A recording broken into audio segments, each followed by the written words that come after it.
This is the kind of night we're having. Like, I'm eating... Wow, I just realized how embarrassing this is. I'm eating Parmesan cheese off a block and drinking red wine out of a plastic cup. I feel like if anybody knows me, they're not going to be shook at all. They're literally going to be like, yeah, what's new? Hey guys, welcome back, and I'm going to be doing the July wrap-up, in which I had quite a few books, surprisingly, because I felt like I was doing pretty bad.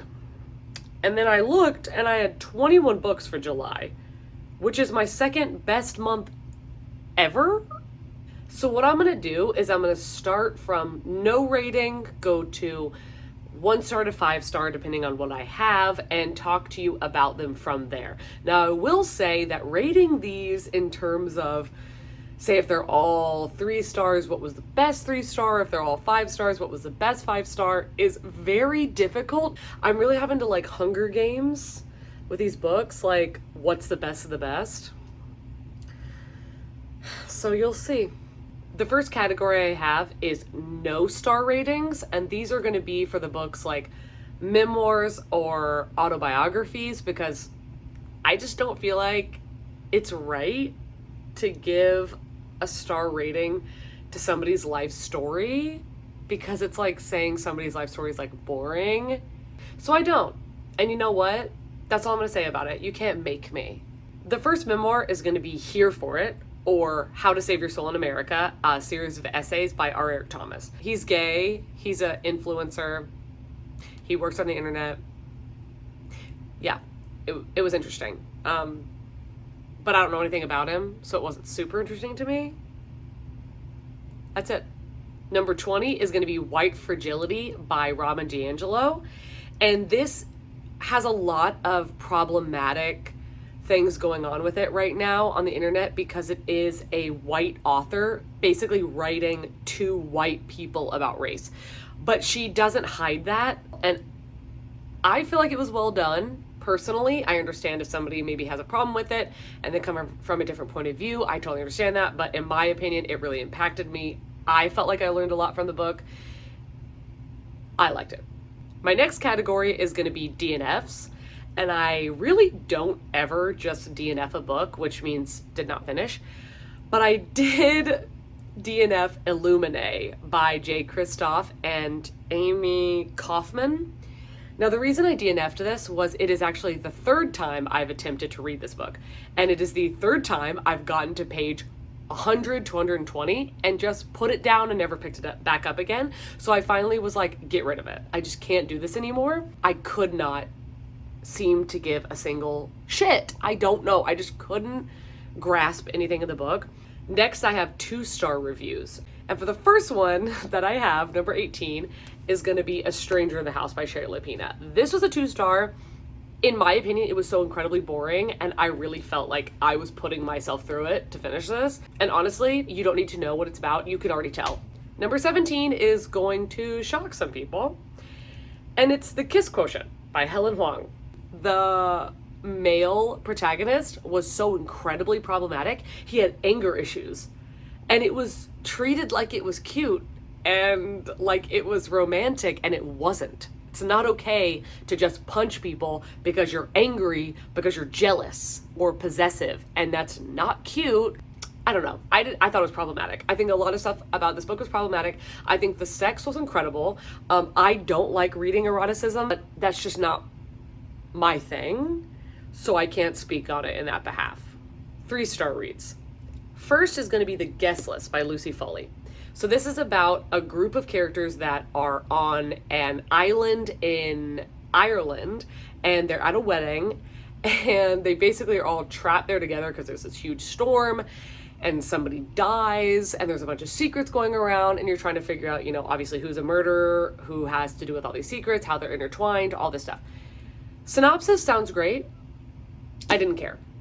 It just felt very formulaic. It felt very like a bunch of stories I'd read before. Next is Blonde Hair, Blue Eyes by Karen Slaughter. So I counted this as a book because technically it is a short story by Karen Slaughter that is preceding Pretty Girls. And it's like 80 pages, I want to say, but I did read it and it counts. My last 3-star read is going to be Watching You by Lisa Jewell. I read Then She Was Gone earlier this year and I fucking loved it. Loved it.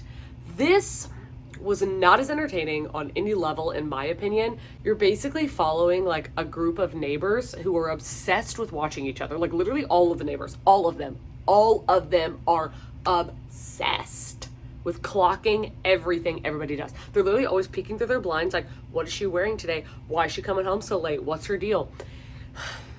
And some of the neighbors actually have serious secrets, big secrets. And everybody just trying to play detective and figure out what happened. And that's all I can really say because I don't feel like anything else about the book was interesting enough to mention.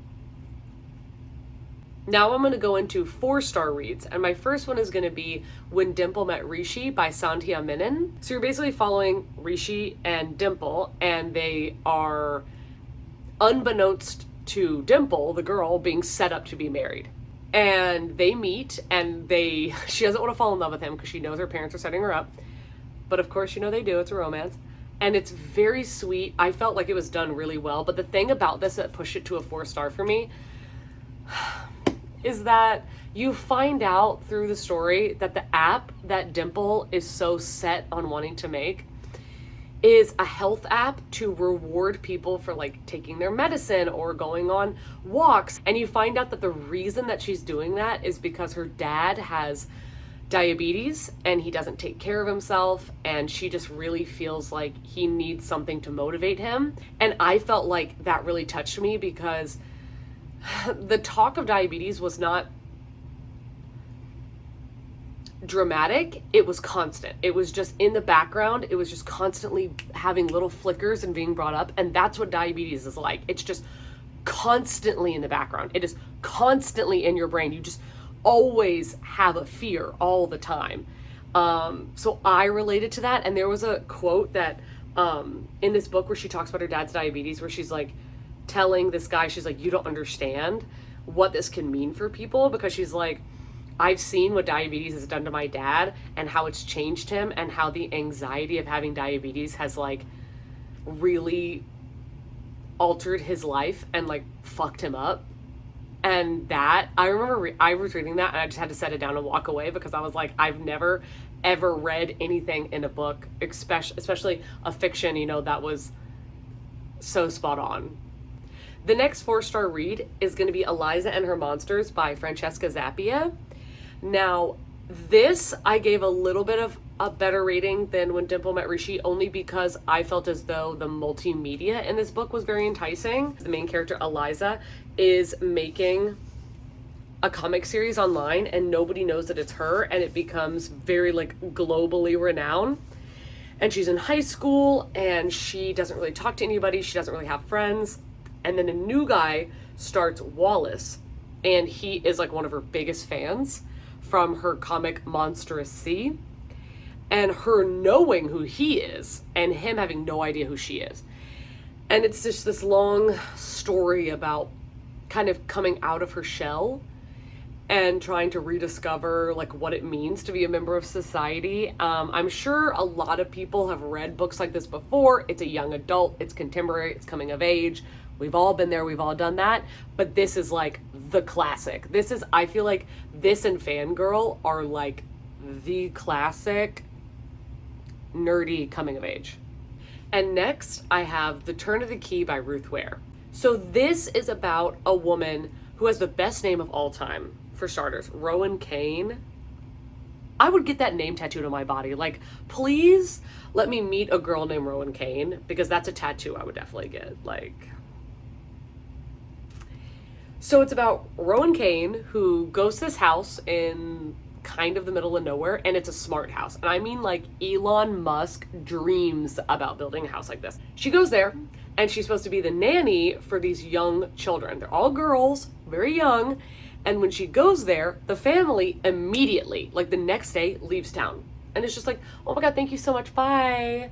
leaves her alone with these kids, and then all this freaky shit starts happening in the house. Like, she is like, the lights are going on and off, there's music going on and off, there's like footsteps above her room, but there's no attic, like there's no floor above her, and she's like, what's happening? Oh my god, oh my god, oh my god. And then she finds out that like the guy that used to own the house, there's like, he might be like haunting it, and like his daughter died in like weird circumstances, and he has a poison garden in the backyard. It's like a whole thing. And the whole book is her letters to a lawyer, and she is desperately asking him to take on her case because she's being tried for the murder of one of these young girls. But I feel like this could be a very polarizing ending, but I loved it. Next is The Hating Game by Sally Thorne. And let me tell y'all, I am trash. I am trash. I am trash. I am trash. The first fourth of this book was like the best fan fiction I'd ever read. It was everything. Everything. I need to own it physically. Like, the first fourth of this book would have been like 5 stars. 5 million stars. But then it got a little boring. I mean, not boring, like, it just got, like, it wasn't as good.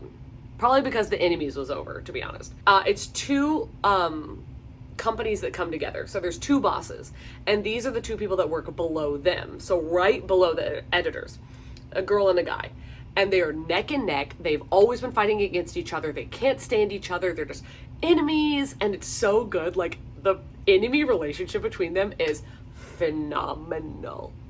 And I will say that it turned sexual way too fast. Once the enemy shit was done, I was like, okay, still like it. I still liked the rest of the book, but I didn't love it. Like, I loved the beginning. The paintball scene, the whole paintball episode, like everything about the paintball shit, if you know, you know. But when they had to play paintball against each other, I was like, Now on to 5-star books, and there are a lot of them because, wow, am I just like really too easy on books? Like, maybe that's my thing. So for my first 5-star book, it's gonna be The Black Flamingo by Dean Atta. This is written in verse, and it is about a young boy who's coming into his own, and then him becoming like, trying to figure out, is he gay? Does he want to be trans? Is he like want to cross-dress? Like, what does he identify as? And him having a lot of pushback with like being gay and being in the LGBTQ community.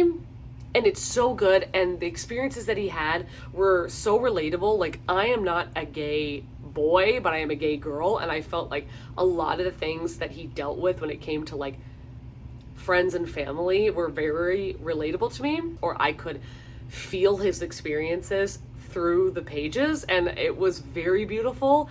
So we're down to the final 8, and 8 on my 5-star is going to be Daisy Jones and the Six by Taylor Jenkins Reid. And I don't even feel like I need to say anything about this book. You all already know, everybody's already read it. I think it was 2019's best book of the year by Book of the Month, and it was also best historical fiction from Goodreads. This is what I imagine was happening when Fleetwood Mac was making Rumors. And I love Rumors. Rumors is like my favorite album of all time, and this book just encapsulated the feeling of that for me so well. So you're basically following Daisy Jones and her experience coming into the band and meeting all these characters, and how all these characters really formulated a family, and how family like can be very destructive, and how art is very destructive, fame is incredibly destructive, and drugs and sex and manipulation and lies and family and all these things. And I will tell you right now, listen to the audiobook. The audiobook is where it's at, sis. It is where it's at. It's all narrated by different characters, and they're all famous, and they're all freaking phenomenal. Like, so good. Okay, remember earlier when I talked about Pretty Girls? Well, now we're here. So it was a 5-star read for me. It's number 7. And one of the biggest things that made me love this book was that it's set in Atlanta, and I did not know that. And I'm from Atlanta. Like, well, I'm not from Atlanta, but I've lived in Atlanta for a long time. And every single place she talked about, every single like restaurant, hotel, street, site, anything that these characters went to, I'd been to before. Oh my god, when she talked about Dragon Con, I was like, she's clocking me. She's clocking me. Like, what? Like, one of the one things I actually do? What? It was so good. It's about sisters who, their oldest sister goes missing. And nobody knows what happened to her, and she's presumed dead. And the family, like, how their struggle with trying to get past it or trying to just come to terms with that. And this is many years later. And as more people are being found dead or going missing, the sisters realizing that all of these girls are tied to them more intrinsically than they think. And both of the sisters, like, they're estranged and they don't talk to each other and they kind of hate each other. And them coming back to each other and their sister bond, like, the horror and the story is so good by itself, but the family web of this book was so beautiful. All of the female freaking relationships were so beautiful. Number 6 is Lovely War by Julie Berry. And I already knew I was going to love this book, and it lived up to the hype. So this is a historical fiction, and it's in World War I, and it's following 2 love stories, like 2 romances, and it's told by Aphrodite. It's so, oh god, that's such a good idea. Like, I wish other books did this. So it's told by Aphrodite because basically her husband, Hephaestus, walks in on her having sex with Ares, who is the god of war, and Aphrodite is the god of love. And him saying, like, gotcha, bitch, I'm taking you to court. So he takes her to trial that he's holding, by the way. And she says, let me tell you a story that will make sense as to why I did this. Like, why I couldn't stay away. Why love and war are so intrinsically interwoven.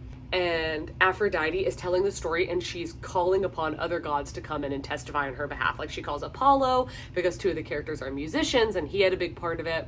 Hades because, of course, a lot of people died in World War I and he was a big part of their stories, and because death really promotes love and the intensity of love. And it was so freaking good. Like, oh my god, I freaking loved it. And I want to see this movie so bad. And I want there to be like 7 more books just in this world. Number 5 is Moxie by Jennifer Mathieu. Not sure if that's how you pronounce her name, but oh my god, I loved this book. I got this on like Book Outlet for like $3, and now it's one of my favorite books of all time. It's so freaking good. Like, this is the mixed media format that I need in my life. It's so good, and it happens throughout the book a lot. Like, there's a lot. Oh my god, here it is again. It's beautiful. So this book is basically about a bunch of girls at this high school who the dress codes and just the way that the school and the town and the teachers and all the adults and all the kids and everybody acts toward patriarchy. How it's like the boys will be boys attitude, and it's just such bullshit. And this one girl is like, I don't want to deal with this anymore, but she's shy and she wishes that she was more outgoing. She wishes that she had Moxie, and her mom was a riot girl and she wants to be like that.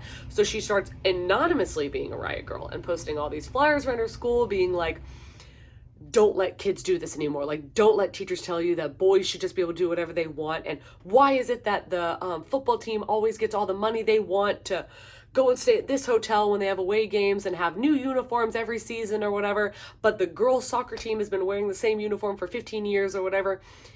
And she starts a movement in her school without even really realizing what she's done. And she kind of, unbeknownst to anybody, becomes the head of this feminist group.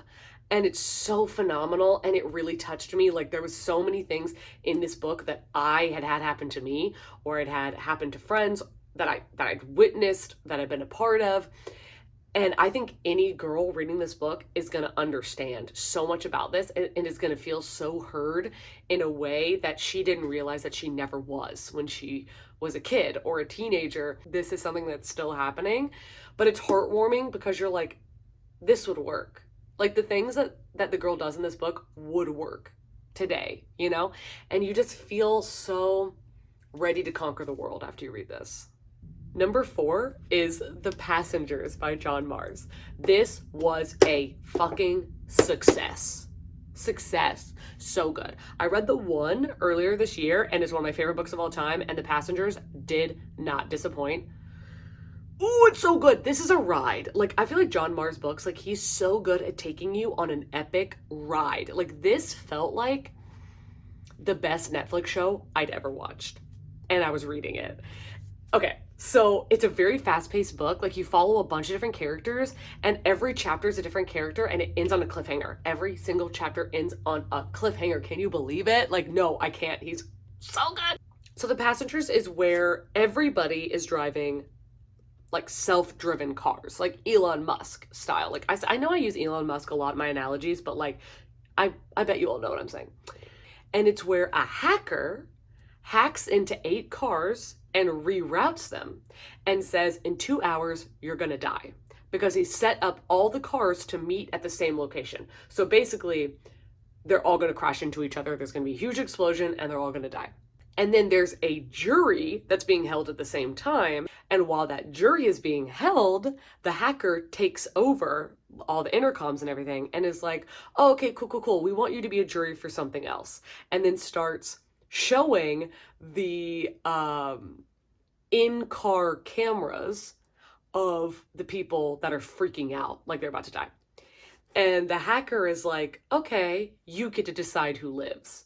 And is putting it in the jury's hands. But oh no, it gets better. He's not just putting it in the jury's hands, he's putting it in the hands of the media. So he posts it on Facebook and is like, what do you guys think? Who should I have survive? And makes it a media discussion, which is so terrifying. Like, it really makes so much sense. All the things that happen in this book make absolute sense. You're like, yes, if you posted this on Facebook right now, this is exactly what would happen. And oh my God, wait, it gets even better. The jury has to sponsor a passenger. So each of the 8 jury members has to pick a passenger to sponsor. So if they pick somebody, they have to like one-on-one FaceTime with them basically and ask them questions and try to gather sympathy from the audience. So asking them about their family, about all these different things so that their passenger will survive. Oh my God, there's so many other things I could say. It's so freaking good. Like, I'm sorry, I'm already talking too much about this, but read this. It's so good. We're down to the final 3. So number 3 is The Cabin at the End of the World by Paul Tremblay.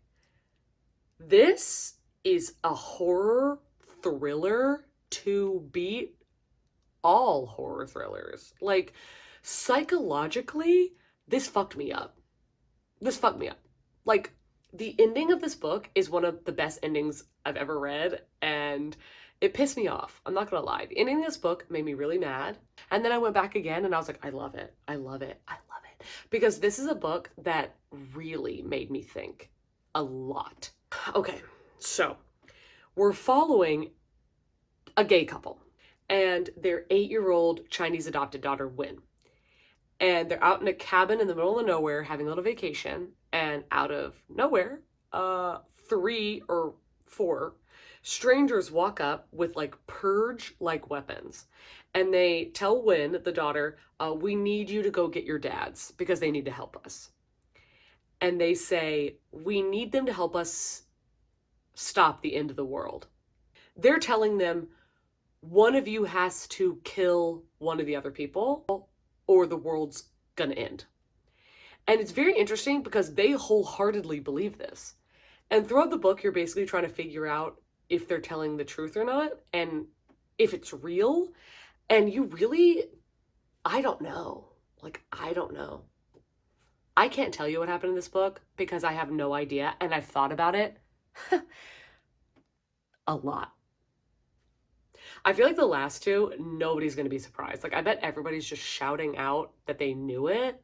But number 2 is Bunny by Mona Awad. The best way this book has ever been described is that a reader on Goodreads said that it is Mean Girls if it was written by Stephen King on acid, and there's no better description. Like, they nailed it. That's exactly what it is.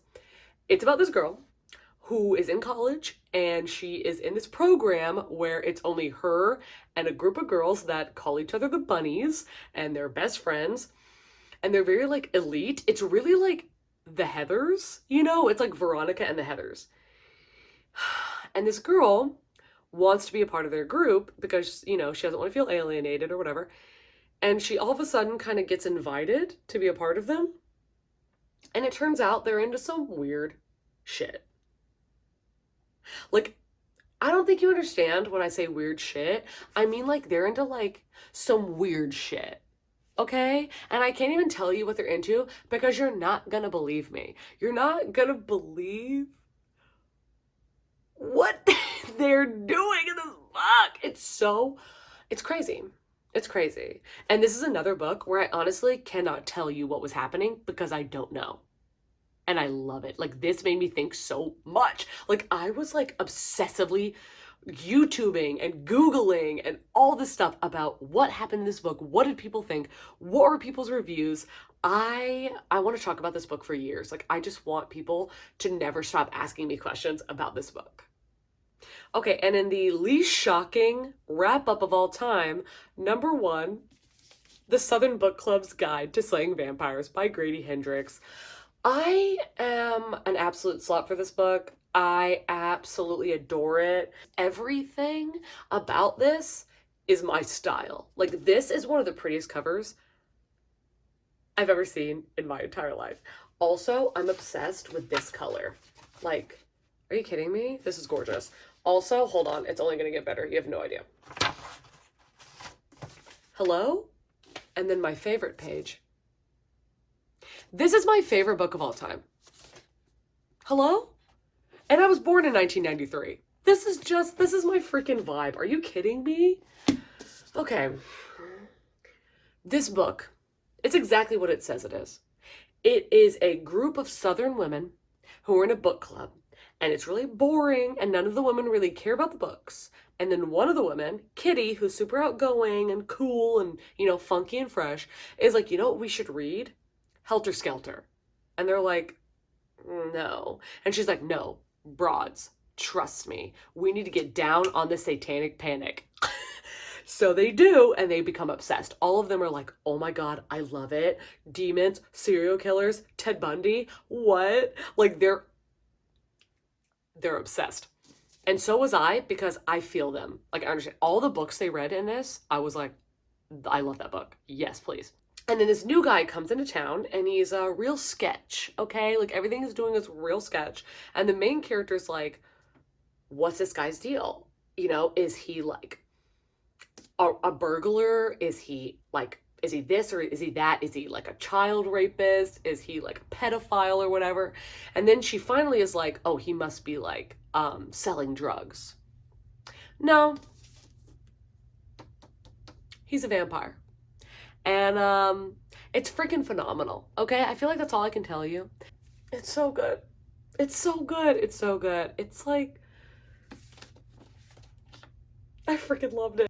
Okay, that finally wraps up July and all the 21 books I read, which I am still reeling about. But I will see you next month in August for another wrap up. I really hope you enjoyed it. And I will have my Instagram and my Goodreads linked down below. Please follow me on Goodreads. Give me suggestions. Tell me which one of my 2020 TBR that you want to see me read or do a review about. And I will also be having my 2020 bullet journal books edition video coming soon and tell you an update on how far I've gotten with that. But until next time, thank you so much for watching, and I'll see you in an upcoming video. Bye. It really was touching, and I feel like